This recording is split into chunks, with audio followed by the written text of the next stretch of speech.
Hi there. I just wondered what your thoughts were on virtual reality at the other end of the dimensional scale as a tool for cinematography and storytelling. Bennie, you wanna start that? I'll pick it up. Yeah, I think it's great. It's a great tool.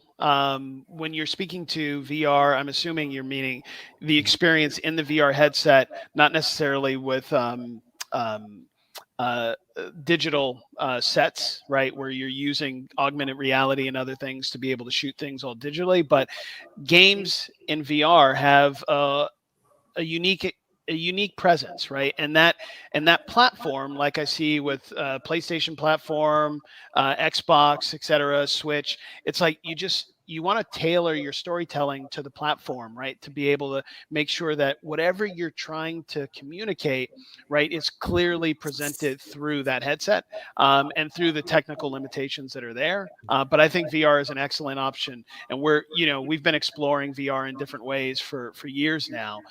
It's just we're looking for the right opportunity to marry an Oddworld IP or a new IP into that space where it really breathes and lives well in the headset.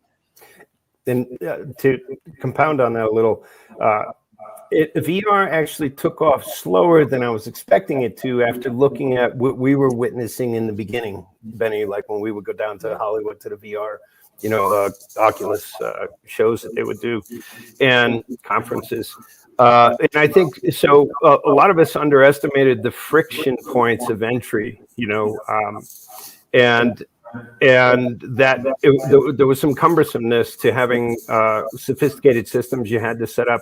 I think that slowed the growth a bit, but it's getting increasingly the simpler that adaptation for the player is. I think Quest 2 is a really interesting format in that direction from Oculus, where it's becoming more self-contained in the unit itself rather than wires and time-consuming configurations and really powerful hardware. And so I think the viability is getting increasing, whereas I expected it to take off sooner, but it's certainly a challenge to develop it properly because you have to have such a high frame rate that the computing effort is extraordinary. And to achieve that, there's a certain loss in fidelity compared to what you can put on the screen just with your, PlayStation 5, Xbox One X. But where it's going, I think, is the most fascinating. I wish I had a trajectory on when I think that's completely valid, where we'll see that some of the biggest financial successes are coming out of VR. And I'm not sure how far away that is, but it's not going away. It's really exciting capabilities, and the more that the friction points for the audience are reduced, then the higher adaptability I feel we'll have. And can I say one more thing on that topic real fast? Yeah, we will have to be quick. Yeah, I keep really people quick. wave fingers at me, but go for it. Yeah, really quick. I just want to say that VR for me reminds me of when I started in the industry, when there were massive performance challenges and you had to be really clever and keep ideas really simple.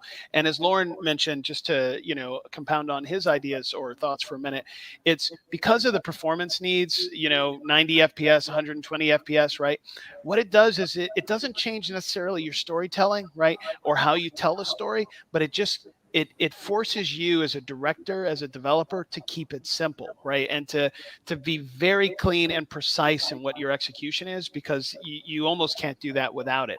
And so I actually think that's beautiful, because a lot of times there's a trend where when you have infinite power, right, where you can just throw more processing at it, your ideas just get bigger and broader and less focused, right? Whereas in VR, you kind of have to really pick like 2 or 3 pillars and go, this is what we're doing, this is how we're executing. And that clarity, I think is great for the platform and for the teams that are developing for it.